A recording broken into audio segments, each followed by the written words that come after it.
And now to a crisis facing physicians. They are burning out at a record rate. The symptoms include depression, substance abuse, even suicide. I recently talked with a local doctor who faced all of that and believes breaking the code of silence is really best for everyone. Adam Hill is a husband and a father of two. A picture-perfect family led by an alcoholic father in recovery who's a practicing physician with a pretty unique take. The fact that I'm an alcoholic is actually the reason that I'm a successful physician. Hill is pulling back the curtain on a medical culture that he says is outdated and dangerous. What happens now is that physicians, nurses, caregivers continue to practice. And that's really when people can cause patient harm. How's your night? It was good. Patients like Lauren are vulnerable. I was diagnosed with Ewing sarcoma cancer. So for Lauren and every other patient, Hill argues that doctors need to be authentic about burnout and where it can lead. Hill can trace his spiral to just weeks after his storybook wedding.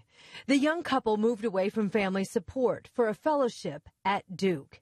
Hill remembers being sleep deprived, depressed, and turning to vodka to cope. It really culminated then with being actively suicidal and not seeing any other way out. We call those the dark years because it was really tough. I'd driven out to the woods, was not planning on coming home. I had about a week prior to that gone to a gun store. That was the low, yeah. And I think that was a turning point for him.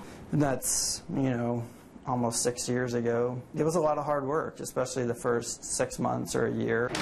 It was a crisis Hill self-reported to the state licensing board, his bosses, and his patients. I played it all out in my head, like he would lose his job, we would lose our home, we would have to move somewhere. I played out all the worst case scenarios. Hill's medical license was put on probation. He had random drug testing at work, and he stayed compliant with a recovery program. He recently wrote a first-person account of the challenges, and it was published in the New England Journal. The revolution is coming with this. And based on the response to the article, the Hills now realize how rare their reveal was. He's so brave. He, wasn't afraid to take that first step and be the first one to kind of start talking about it. I've had dozens and dozens of families and patients come up to me and share with me, they're saying, me too. Through recovery, Hill says he developed deeper empathy and compassion, and that's why, in part, he believes his alcoholic journey makes him a better doctor. I think it's amazing that he went through something so difficult and now he's in recovery and beating it and overcoming it. Does it inspire you to do the same? Yeah, to face my challenges head on like he's doing. Thank you. Proud of you. Thank you. Good job. Hoping for a recovery for Lauren as well.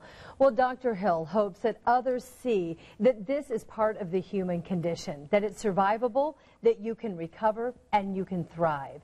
Now, his mentor and boss, Dr. Paul Hout at Riley, told me he remembers very well when Dr. Hill came in and disclosed his situation.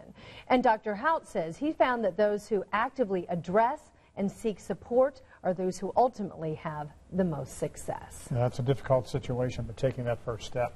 Well, it is, and he says he's got a web of support there so that if he feels like he would relapse or something, there's going to be people that are going to catch him.